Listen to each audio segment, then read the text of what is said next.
They have the football, but they have a long field ahead of them to start their opening possession of the second half at the Winnipeg 8-yard line.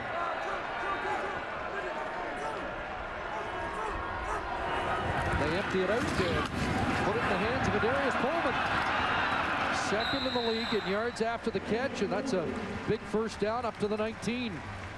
6 for 114 and a touchdown for Bowman on Sunday. He starts deep in the backfield as if he might just take a good long run and go deep, and then he just puts the brakes on, catches that little screen. I like what Paul Lapalisse said at halftime. He said he didn't care about the lead. They have to learn how to win. There's Reed. And a good Fred Reed run up across the 25. And with that carry, Reed has a season high. Came into the game, his best was 116 against Montreal. Now 9 carries in the game and a pretty nice average, just under 20 a carry. Yeah, that helps your overall average. His overall average coming in was 6.2 yards. One of his 3 rushing touchdowns against the Riders. I was getting a little excited about Fred Reed. 13 yards a carry. Okay. Oh, that's still good. For last year, he had 167 and 260-yard running games.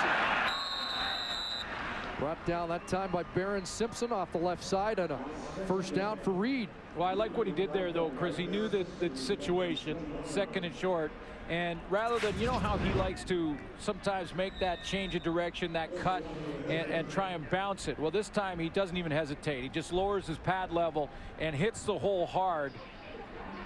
Give his team, the best opportunity and not dance around and hesitate there. That's a good decision made prior to even getting the football.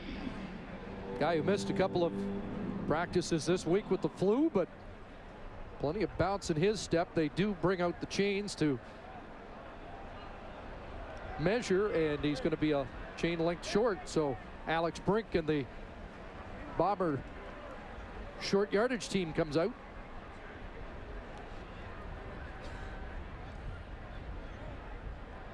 Not quite as active, Barron Simpson, as he was on Sunday. On pace for over 100 tackles as the middle linebacker for the Saskatchewan Roughriders. But, when you can get an offensive lineman down the field of 3 or 4 yards and get him locked onto a linebacker, it makes it for a long day for that linebacker. 51 tackles on the season coming into this game, and he has had to deal with guards and tackles rather than going up and just making open field tackles.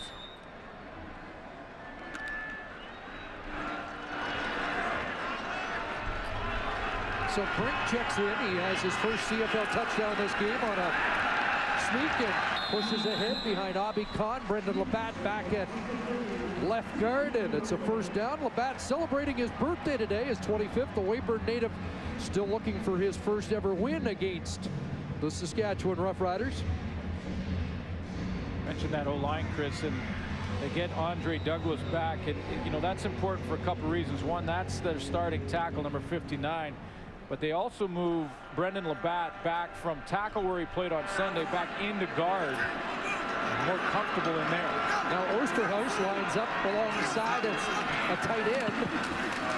And here's Edwards, another catch, and he'll get tossed down by Chris McKenzie.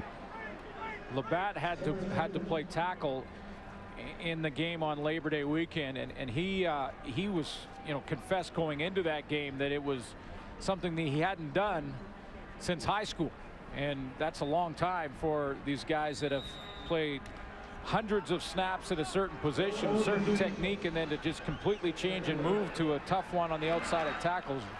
Very difficult. 2nd and 5. 6 receivers out, plenty of time, and almost picked off. Mike McCullough with the knockdown. Mike McCullough saw that first half, and he took mental notes. You can tell he gets a chance to play here, and Chris Davis was making a living of taking the football right over the middle. And McCullough is up in the line. You can see him drop out of there, but see how he doesn't turn and completely bail out. He sits on that route, and that's one that they had success with in the first half. McCullough made a note. The no kick. Dressler on the run. That'll be a 15-yard no yards as he fields it at the 49. So Rough Riders going to have great field position when we come back. First Sunday of NFL action. Is this the year that Tony Romo takes another step? Super Bowl in Dallas this year. And a big series for the Saskatchewan Roughriders coming up. Durant ducked under and was not touched. And now they'll toss him ahead. Chris Sarka really belted. That's a fumble. And Joe Lowenthal headed to the end zone. Oh, man. Flag down, and I'm not sure anybody has ever been hit as hard as Chris Sarka.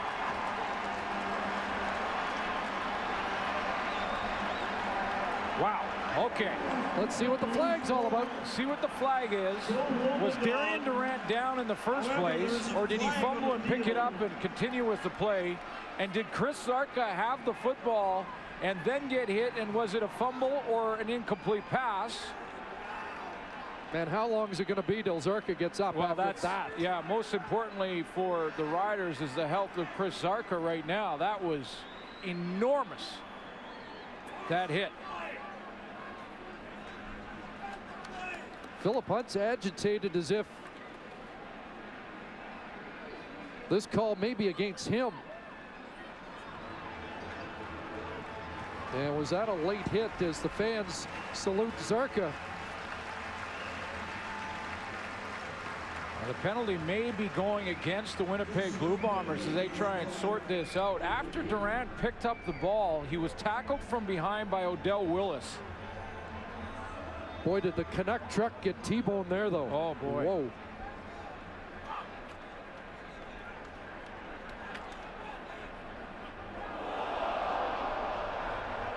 The crowd reacting to the replay of the hit on Chris Zarka.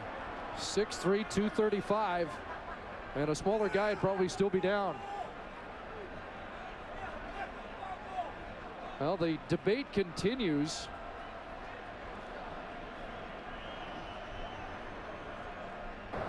Major foul, unnecessary roughness.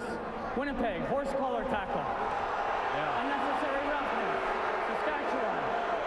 Penalties of balance at the original line of scrimmage. Repeat, first down. Well, it's a huge break for the Rough Riders. Well, it really is, because Odell Willis is after the fumble. First of all, Darian Durant takes this ball. Now, he fumbles it trying to get away here, so he's not down there. He gets up and tries to run. There's the horse collar, and it is a horse collar. That would have been ruled a fumble and a turnover. The hit by Marcellus Bowman.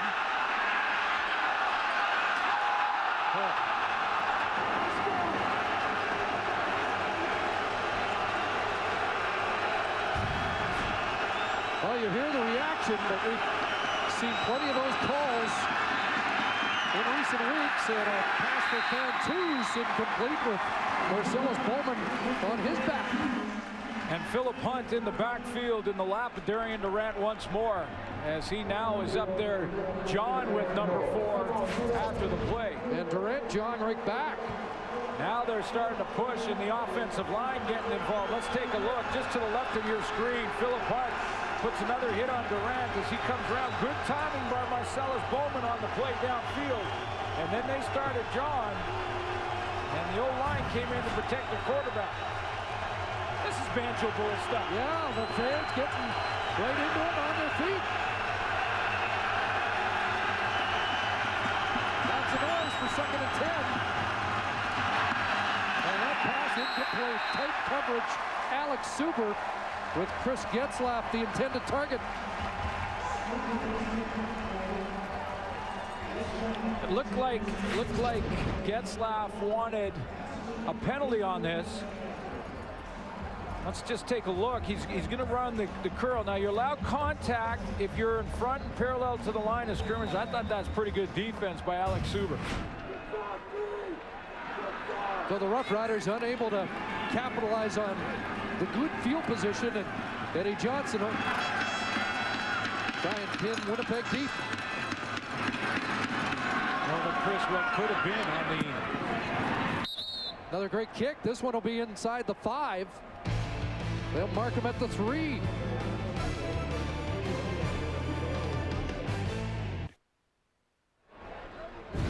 Our sack tally is brought to you by Purolator, tackling hunger across Canada. Check. There's a check for the BC Lions, who a big win versus the Toronto Argonauts.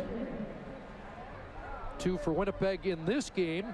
Roughriders have not registered a sack against Stephen Giles. Even this mascot getting hit. What you mean?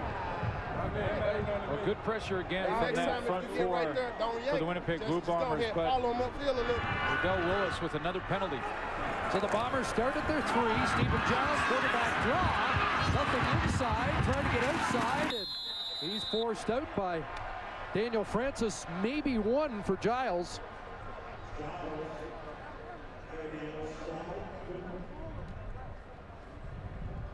That's certainly part of Stephen Giles' game, is to go ahead and take off and run.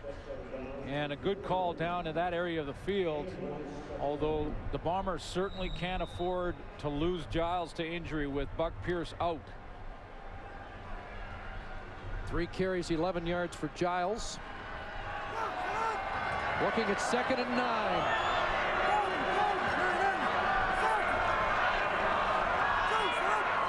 Long count. A little bit of time, and now he's going to take off. Trying to get to the corner, won't get there. Omar Morgan steps up, and a much-needed 2 and out for Saskatchewan. Well, and this is safety area for the Winnipeg Blue Bombers. I know Paul LaPolice doesn't like to give them up, but may not have any choice here. Let's take a look at the coverage downfield. Stephen Giles had plenty of time to throw this football and go ahead and run it and see if all the receivers downfield are covered. He's looking there. If you hold it there, guys, there's coverage there, good coverage there, and good coverage there. Those are really his 3 options, and there's tremendous coverage by the secondary downfield, and now the Bombers are in this situation where it looks like they may have to give up 2 here. Dressler waiting at the Winnipeg 45. And Renault is going to kick it away. Ball on the ground, not deep. Renault after it. Well, Dressler picks it up, and that'll be no yards. And look at where Saskatchewan is, trying to get back in this game. Toronto Rockland. Well, I know you like when they're allowed to kick it away, but... Yeah, I'm an advocate of kicking it from your own goal line, but I think this is a mistake by Paul LaPolice. I really do. I mean, they are into the wind, and Mike Renault is 5 yards deep in his own end zone. You can see the field position. The Riders right now automatically, without moving an inch, can kick a field goal from there. I think he should have given up 2 there for sure. Turned out to be a 17-yard exchange after the no yards against Alex Super. First down 23. Durant, quarterback option to Cates. And dropped at the 25. Boy, they are still struggling, the Riders, to get Wes Cates going. And you look at his numbers today, very similar to what happened on Sunday in Mosaic Stadium. Just 7 for 14. You wonder why the Riders are in 2nd and long too much. This is a trend that's happened for the last few games now.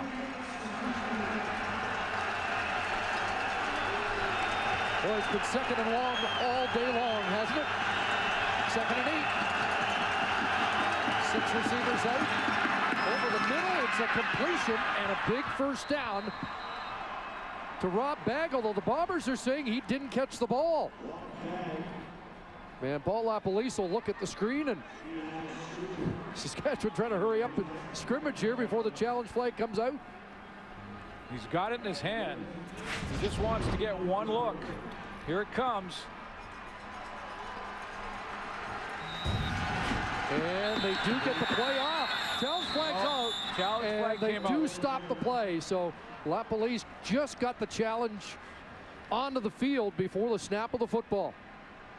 You know, and your fans are wondering why that sort of tension is built, because This has been a trend that's continued as we've gone through the process and evolved with challenges. And the offenses are now trying to hustle if it's close, because once you snap the ball, you can't challenge the play.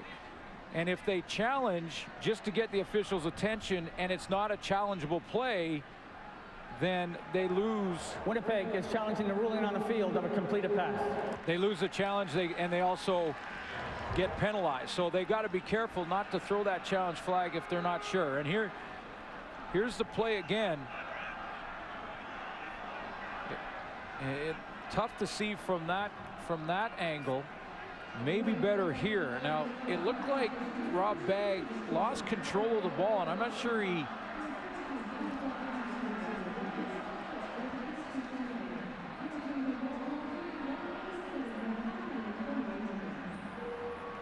Alex Suber, the defender.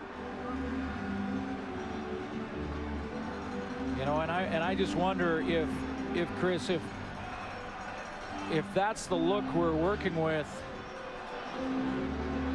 I just wonder if that's enough to